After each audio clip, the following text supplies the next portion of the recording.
organisasi adalah wadah yang tepat, termasuk juga untuk mencari relasi teman-teman yang banyak.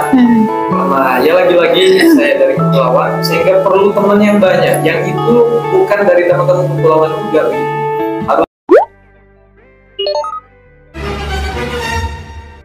Kembali di podcast Retorika.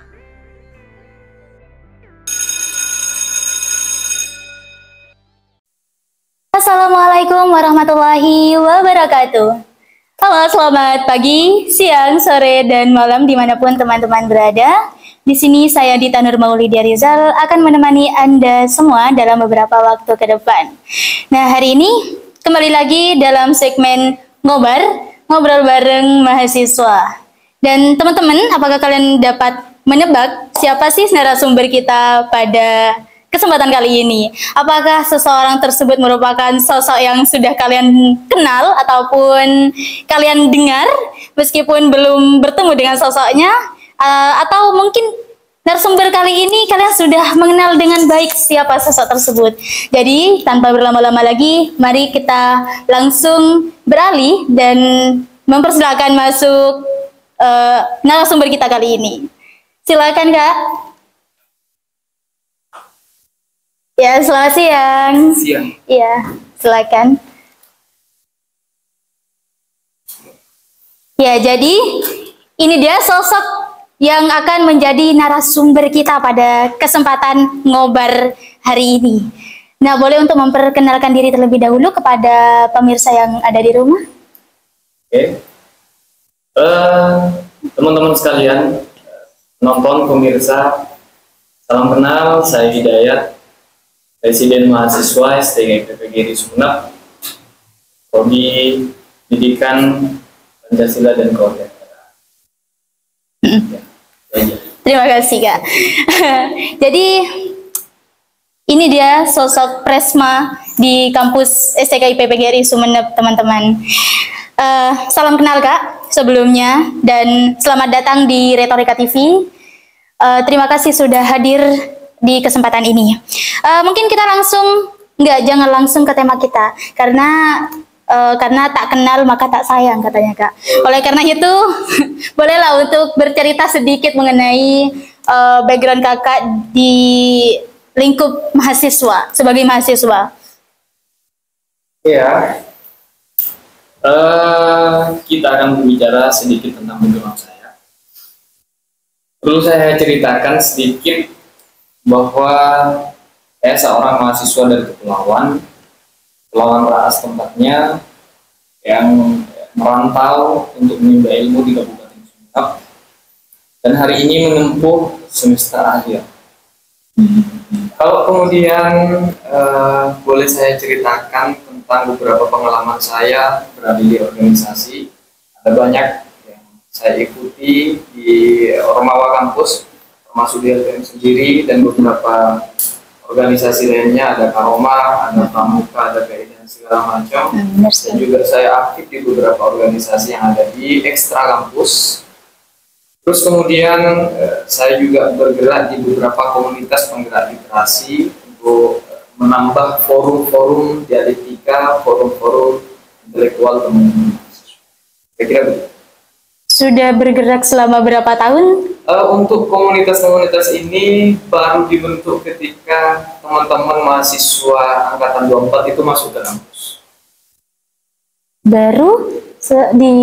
Masuk kampus baru Ya, sudah mulai baru terfikirkan gimana caranya agar teman-teman mahasiswa angkatan 24 ini punya forum lebih daripada di kampus begitu. Ketika mereka pulang selain di organisasi, mereka punya tempat nongkrong lah istilahnya, tapi diisi dengan diskusi, baca buku, dan bertemu. Oke. Dan dari pengalaman yang Kakak ceritakan tadi banyak sekali. Artinya yang saya tanyakan adalah mulai sejak kapan Kakak mengikuti organisasi-organisasi tersebut? Maksudnya untuk terpikirkan masuk ke dalam organisasi itu. Oke. Hidup di organisasi saya mulai dari MA ya. Saya ketua OSIM kalau di MA itu. Terus kemudian kalau boleh saya katakan, saya juga wisudawan terbaik pada waktu itu. Luar biasa sekali. Dan mulai dari kelas 1 MA sampai saya lulus, kalau dulu ranking ya, itu ranking satu terus. Terus kemudian ketika nyampe di kampus, saya dulu sempat menjadi mahasiswa yang cukup nakal sebenarnya, tidak aktif di organisasi, jarang juga masuk kuliah, karena mungkin pada waktu itu saya berada di lingkungan yang kurang produktif. Sehingga kemudian saya berpikir, saya orang kepulauan, saya merantau ke sini, kalau waktu saya terbuang hanya persoalan euforia dunia kampus, maka waktu itu akan hampa tanpa mendapatkan apapun. Sehingga saya berpikir tempat paling bagus untuk meningkatkan skill dan segala macam persoalan pengalaman, maka saya pilih organisasi adalah wadah yang tepat. Gitu. Termasuk juga untuk mencari relasi teman-teman yang banyak, karena ya lagi-lagi saya dari kepulauan, sehingga perlu teman yang banyak. Yang itu bukan dari teman-teman kepulauan juga begitu. Harus punya teman-teman kota, sehingga saya masuk di berbagai organisasi. Ya, ketertarikan terhadap organisasi sebenarnya sudah ada dari sejak ini. Artinya motivasi itu datang dari kakak sendiri? Salah satu iya, dan juga mungkin dari faktor itu. Dan benar sekali, dari mengikuti banyak organisasi itu akhirnya sekarang benar-benar terbukti hingga menjadi presiden mahasiswa. Oke, keinginan untuk menjadi presiden mahasiswa itu memang sudah ada sejak dulu. Beberapa teman saya yang satu daerah dari Raas khususnya belum ada yang tampil untuk menjadi pemimpin di kampus. Maka saya harus menjadi ya mungkin satu-satunya atau pelopor untuk kedepannya. Bagaimana teman-teman ini termotivasi, terbangun, bergairah untuk kemudian masuk dalam dunia organisasi hingga mampu menjadi sosok pemimpin di dalam. Luar biasa sekali perjalanannya teman-teman sekalian. Berbicara mengenai organisasi, di sini tema kita adalah eksistensi gerakan mahasiswa di era sekarang, Kak. Jadi kita akan sedikit membahas mengenai pembahasan-pembahasan yang berdaging dalam tanda kutip. Tapi santai aja ya, Kak. Oke. Jadi bagaimana Kakak mengenai gerakan mahasiswa, apa yang terlintas di benak Kakak sendiri ketika mendengarkan istilah tersebut? Gerakan mahasiswa. Dalam konteks ini yang dimaksud gerakan itu mereka yang turun ke jalan atau mereka yang aktif di organisasi? Karena bebas saja, Kak. Dianggap gerakan ya? Bebas saja. Oke. Satu, menurut pandangan kalau perspektif mereka yang turun ke jalan, saya pernah baca buku Pergolakan Melawan Kekuasaan. Di situ dikatakan bahwa mereka yang bergerak hari ini, mahasiswa-mahasiswa yang turun ke jalan, mahasiswa-mahasiswa yang punya daya pikir kritis, adalah satu kekuatan untuk menekan kekuasaan otoriter dan pro terhadap kapitalis. Itu adalah gerakan yang sangat efektif untuk bagaimana kemudian kita mengingatkan mereka bahwa mereka hari ini terdapat kekeliruan, misalkan dalam mengambil suatu kebijakan, bahwa hari ini mereka tidak menjadi representasi masyarakat, bahwa mungkin hari ini mereka tidak lagi menjadi pemimpin yang pantas disebut sebagai adil dan berkeadilan. Saya kira begitu. Terus kemudian kalau misalkan gerakan teman-teman di lingkungan kampus, gerakan teman-teman semangat teman-teman untuk mendukung organisasi itu sangat bagus bagi saya. Karena kenapa? Karena kalau kita mau melihat benar ya, mau secara analisis yang cukup mendalam, organisasi di internal kampus maupun di luar itu adalah salah satu wadah untuk ikut mencerdaskan anak didik bangsa. Betul sekali. Karena per hari ini tidak lagi ada forum di mana teman-teman dalam kehidupan aspek di dunia kampus itu setiap harinya ilmunya bertambah. Sudah tidak ada lagi bagi saya. Mungkin di beberapa kelas mata kuliah itu memang kita diberikan materi, tapi kita bisa lihat berapa persen materi itu mampu terserap oleh teman-teman mahasiswa. Maka selain dari itu teman-teman, kalau boleh saya katakan, harus lebih banyak aktif di organisasi. Tapi perlu ditekankan bahwa pendidikan itu, mata kuliah, masuk ke dalam kelas itu prioritas. Dan hidup di organisasi itu harus loyalitas. Dan apakah itu bisa dikatakan kondisi yang miris sebenarnya, Kak? Bagi saya hari ini kita sudah mengalami kemunduran. Kemunduran dalam hal apa ini, Kak? Kemunduran secara berpikir, kemunduran dalam gerakan, karena melihat berbagai sejarah terdahulu, kita jauh kapasitasnya dengan mereka-mereka. Jauh bagi para pendahulu kita, founding father kita, jauh sekali. Founding father. Iya, para pendiri bangsa. Oh, iya. Mengenai gerakan nih, Kak. Artinya itu dari dulu sudah terjadi revolusi sampai saat ini. Dan bagaimana Kakak melihat kondisi yang dari dulu tersebut? Jadi kita lebih flashback nih, Kak. Berpikir ke belakang mengenai pergerakan mahasiswa pada saat itu. Mungkin di orde lama. Dengan yang sekarang misalnya. Boleh. Kalau perbandingannya dari dulu dan sekarang itu sangat jauh signifikan. Perbedaannya jauh sekali. Karena per hari ini banyak doktrinasi atau bahkan suatu kebijakan pemerintah untuk bagaimana kemudian membungkam cara berpikir kritisnya teman-teman mahasiswa atau bahkan langsung terhadap sistem pendidikan kampusnya yang tidak membolehkan teman-teman mahasiswa untuk menyampaikan aspirasi. Itu sangat berbeda ketika terjadi misalkan pada 98, 96.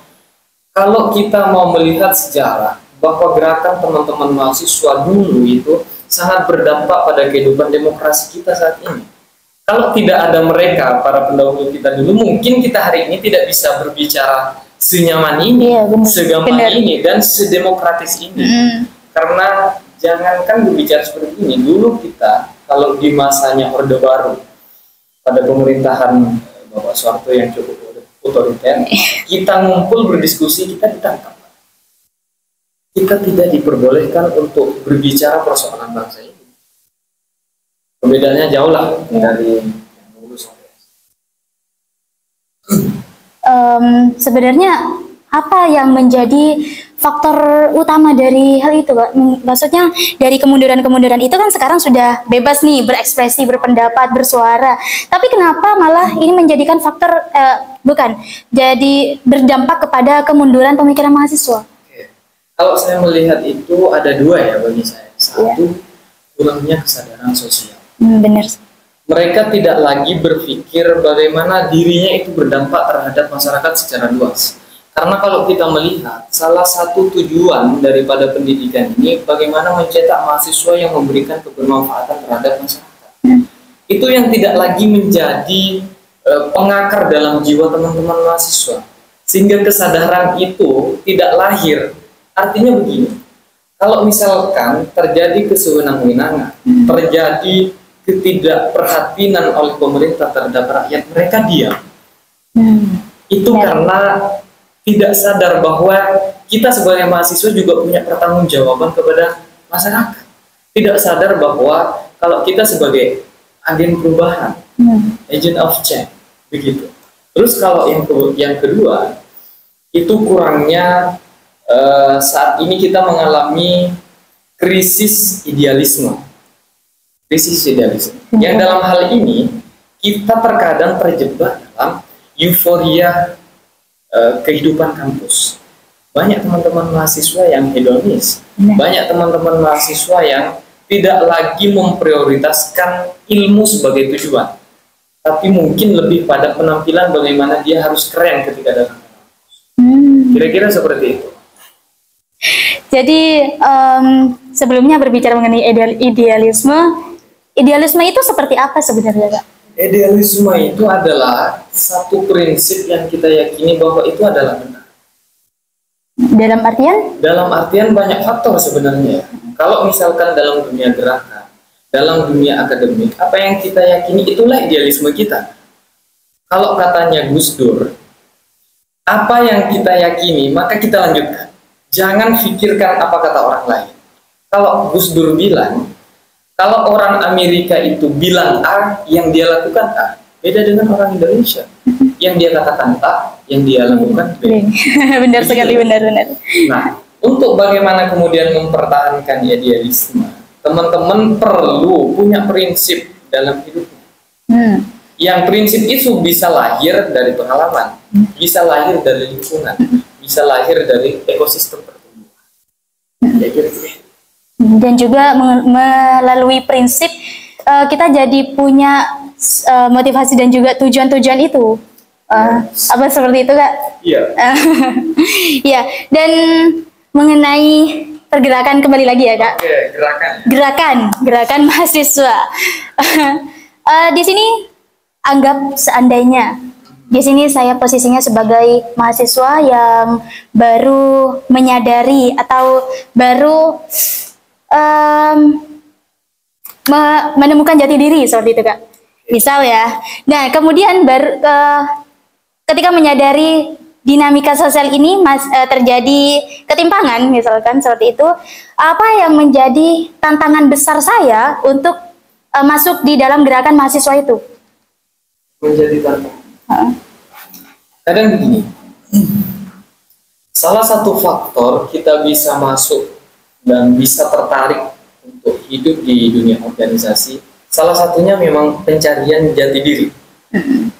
Kebanyakan teman-teman mahasiswa menemukan jati dirinya ketika mereka sudah hidup di dunia organisasi. Lalu kemudian apa yang menjadi tantangan ketika teman-teman baru masuk misalnya di organisasi? Yang paling pertama kalau saya lihat terbenak dalam teman-teman mahasiswa yang baru mau ikut terhadap organisasi, mereka akan berpikir apa yang akan saya dapatkan ketika saya hidup di organisasi. Benar sekali. Tapi kalau kata senior dulu ya, kata beberapa pendahulu ketika menyarankan kepada teman-teman mahasiswa, jangan pernah berpikir apa yang akan kita dapatkan dari organisasi. Intinya jangan mengharap apa yang akan diberikan oleh organisasi, tapi berpikirlah bagaimana kita mampu memberikan warna. Warna proses perjalanan kehidupan organisasi tersebut. Contoh misalkan, itu perlu dipahami detail juga, bukan kemudian kita mampu memberikan warna dalam artian kita harus nyumbang, kita harus memberikan materi. Bukan itu maksudnya, tapi bagaimana kita berproses secara benar, aktif, ikut kegiatan yang diadakan oleh organisasi tersebut, itu sudah memberikan warna. Apalagi sampai kita mampu memberikan sumbangsi pikiran, kontribusi dalam tenaga misalkan, kontribusi dalam pemikiran, itu sudah memberikan warna. Tapi yang namanya manusia pasti menginginkan feedback balik kan, Kak? Pasti. Jadi bagaimana Kakak menilai menanggapi fenomena-fenomena seperti itu? Untuk kemudian teman-teman mahasiswa bisa merasakan bahwa ini loh, saya yang sudah hidup 2 tahun misalkan, bertahun-tahun di organisasi, ini yang saya bisa lakukan. Bukan yang saya dapatkan, tapi yang bisa saya lakukan. Saya bisa, contoh misalkan saya bisa nge-host. Kemudian contoh misalkan saya bisa jadi master of ceremony, saya bisa desainer, saya bisa ngedit, saya bisa bikin administrasi yang bagus. Itu salah satu contoh yang teman-teman dapatkan ketika hidup di organisasi. Karena per hari ini saya rasa tidak lagi ada tempat ya, karena tidak mungkin mata kuliah itu mengajarkan tata cara menulis surat menyurat misalkan. Cara bikin desainer, terkecuali teman-teman memang fakultasnya di situ, mata kuliahnya di situ, tapi jarang sekali kita menemukan hal itu. Jadi itu bisa ditemukan di dunia organisasi. Melihat dari background kakak tadi kan sudah banyak mengikuti banyak organisasi seperti itu. Kemudian apakah seberapa tinggi tantangan yang didapatkan melalui dari banyaknya organisasi? Karena untuk di era ini mahasiswa untuk mengikuti satu organisasi saja itu sudah sulit kan, enggak? Dalam pertanyaan ini saya harus menjawab secara objektif. Tidak boleh saya menjawab hanya karena saya adalah anak-anak organisasi, tapi saya harus berada di tengah-tengah lah. Pertama, memang organisasi hari ini sudah mulai kehilangan value, mulai kehilangan nilai tawar, mulai kehilangan beberapa keunggulan program kerja yang mungkin di sebelum-sebelumnya itu keren sekali, memberikan warna atau memberikan wajah organisasi itu terhadap mahasiswa-mahasiswa lain sehingga mereka tertarik untuk ikut organisasi. Dan hari ini sudah tidak lagi ada hal-hal yang seperti itu. Teman-teman mahasiswa merasa, kenapa saya harus hidup di organisasi? Wow, yang mereka hidup di organisasi dan yang saya tidak berada di organisasi, keilmuan kita sama, cara berpikir kita sama. maka kita perlu berpikir bahwa ada beberapa yang perlu dirubah di ruang lingkup ekosistem di dalam organisasi itu. Terus kemudian misalkan apa yang saya rasakan hari ini ketika sudah bertahun-tahun dan ikut banyak di berbagai organisasi, saya merasakan sangat banyak sekali sebenarnya. Tapi tergantung bagaimana kita melihat lingkungan organisasi itu. Sering kali saya sampaikan bahwa ketika kita menyadari bahwa kita masuk dalam organisasi yang sakit misalnya, organisasi yang tidak bisa membuat kita berkembang, organisasi yang tidak memberikan kita ilmu pengetahuan, maka kita harus sadar itu dan harus menjadi pelopor untuk memberikan perubahan.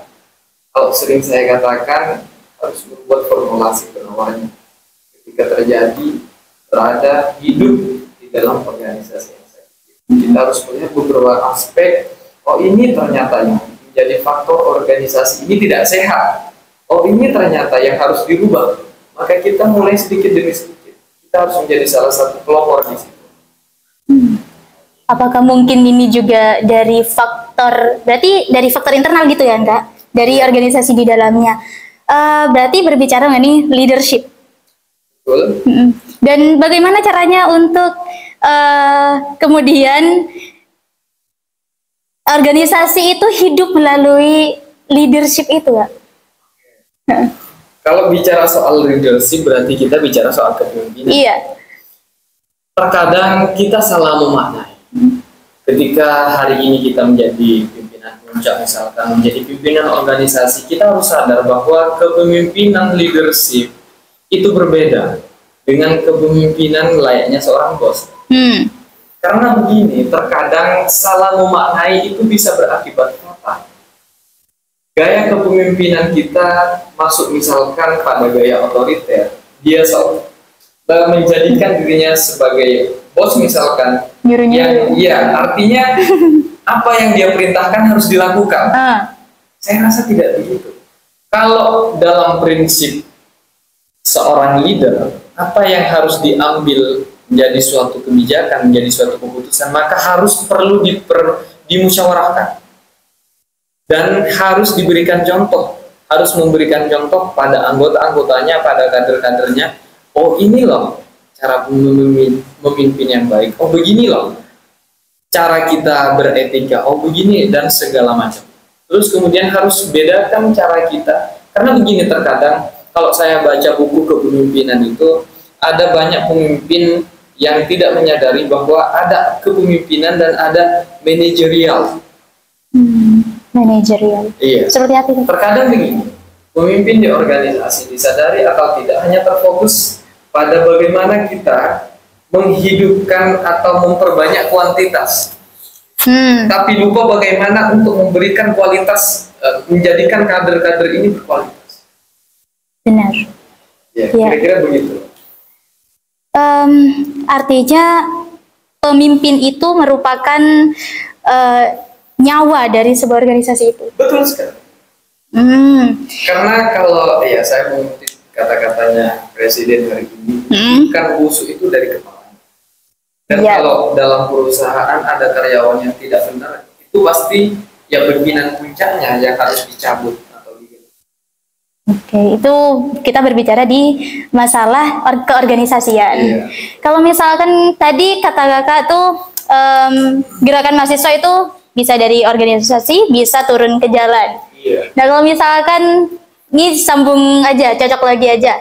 Kalau misalkan di sebuah organisasi, kemudian pimpinan itu justru takut untuk turun ke jalan, apakah itu kemudian goncang semuanya? Wah, gimana, Kak? Oke, berarti kita harus lihat aspeknya ya. Itu lahir dari organisasi mana? Karena ada beberapa organisasi yang tidak mungkin dan tidak elok dan tidak relevan untuk mereka turun, misalkan begitu.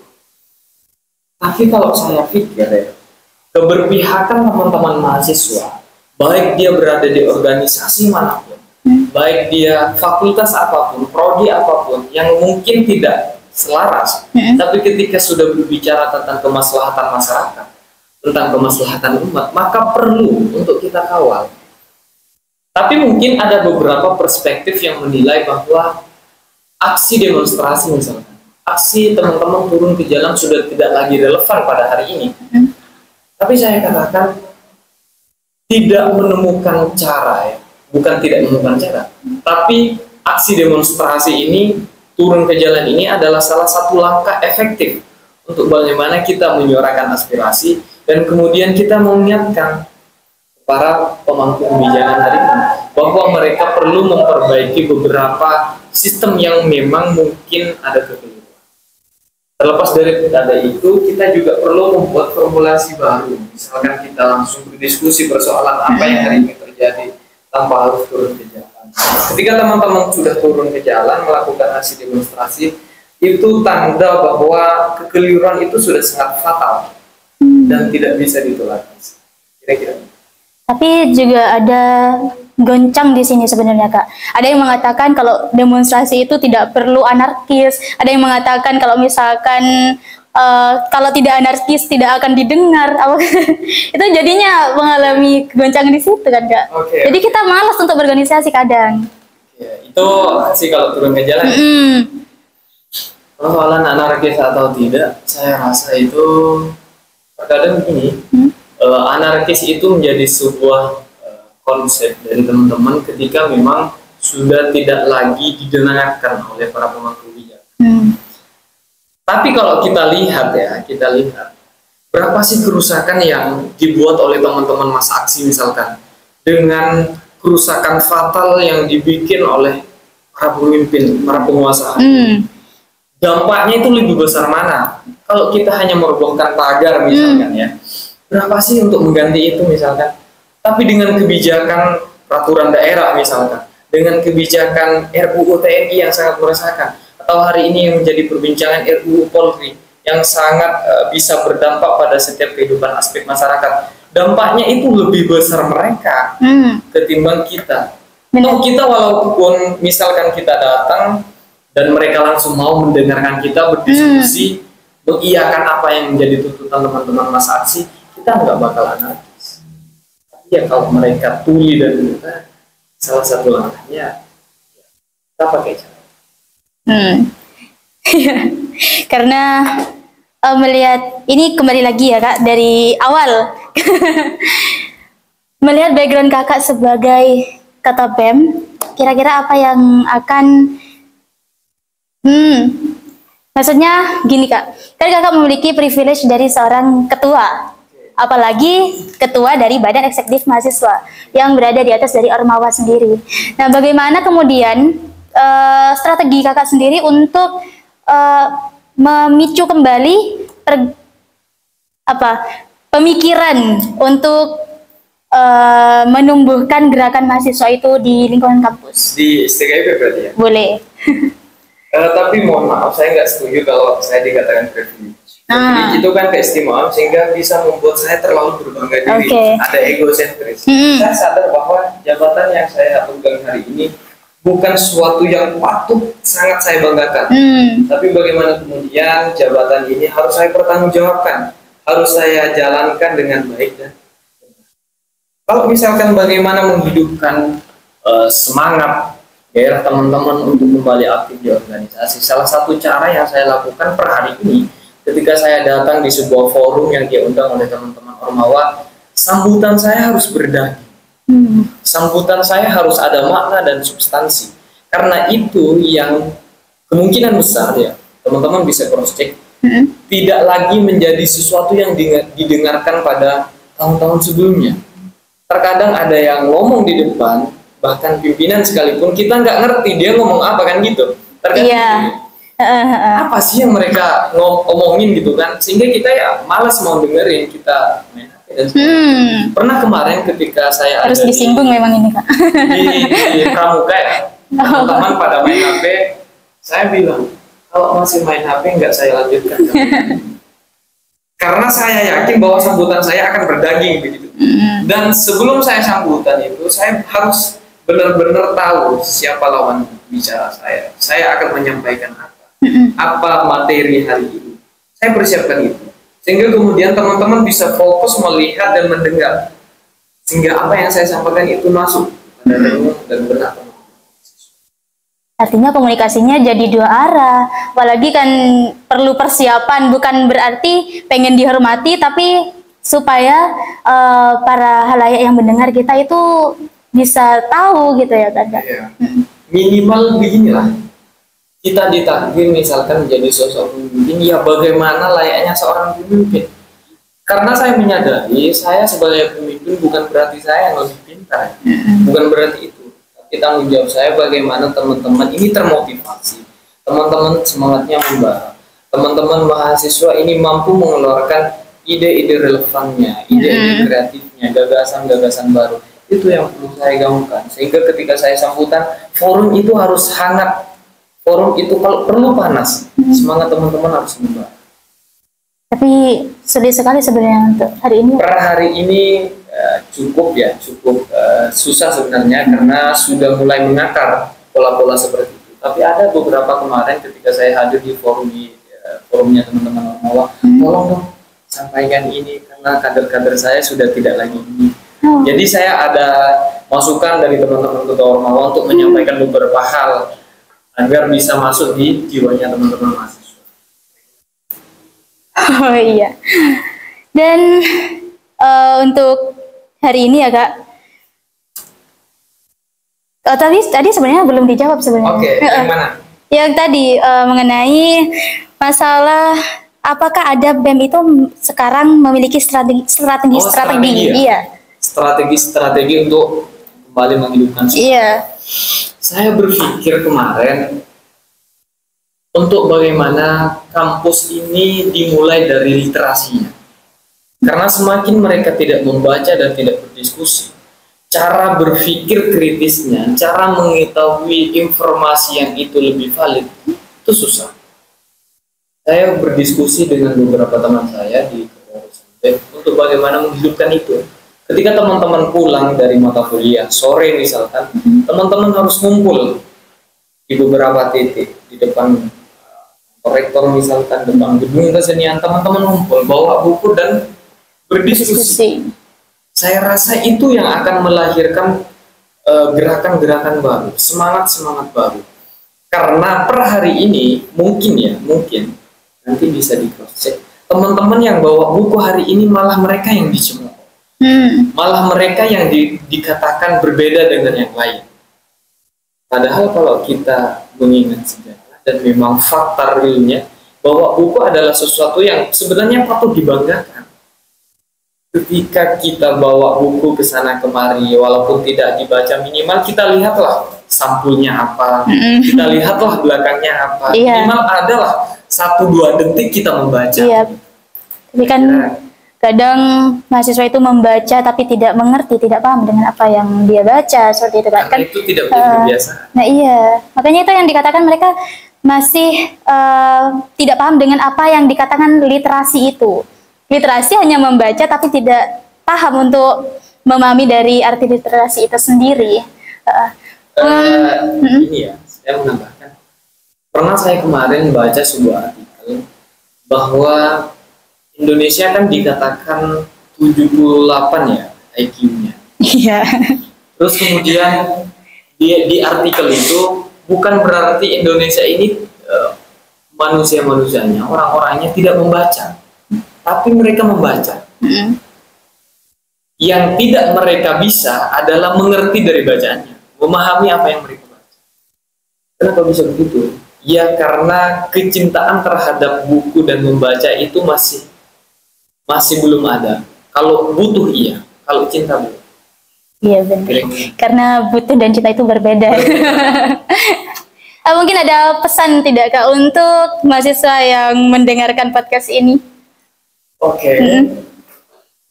Pesan saya mau mengutip dari salah satu buku. Buku itu berjudul Sekolah Itu Canggu, yang ditulis oleh Rum Ropati Masa. Di dalam buku itu dikatakan bahwa sekolah hari ini menjadi alat penindasan. Sekolah menjadi alat penjinak. Karena kenapa? Karena di sekolah, ya, bukan berarti saya yang sudah pendidikan tinggi hari ini mau mengkritik, enggak. Tapi saya mau mengutip dari buku yang ditulis oleh Romo Patimasan itu, bahwa sekolah hari ini tidak lagi memerdekakan cara berpikir. Mereka ditekan, dipaksa untuk bagaimana ikut terhadap sistem yang ada, sehingga mereka nanti ditekan untuk segera lulus misalkan, untuk segera bekerja, untuk menjadi budak korporat, dicetak menjadi karyawan misalkan, tapi tidak memberikan ruang untuk teman-teman mahasiswa, untuk teman-teman peserta didik itu berkreasi menurut potensi dirinya. Benar-benar. Itu pesan saya buat teman-teman pemirsa. Sebenarnya ini merupakan sesi terakhir. Oke. Pesan itu merupakan sesi terakhir kita hari ini. Jadi ini merupakan pembahasan yang menarik sekali dari tadi. Terima kasih sudah menjawab, Kak. Saya akhiri dari sesi ngobar hari ini. Sebelumnya saya ucapkan lagi terima kasih banyak sudah hadir dan mau membersamai kita di Retorika TV sesi ngobar di kesempatan ini. Dan saya juga tak luput untuk memberikan terima kasih banyak kepada para pemirsa yang sampai detik ini masih menonton sesi di podcast ini. Dan saya Dita Nurmaulidia Rizal pamit undur diri, sampai jumpa di podcast selanjutnya. Wassalamualaikum warahmatullahi wabarakatuh.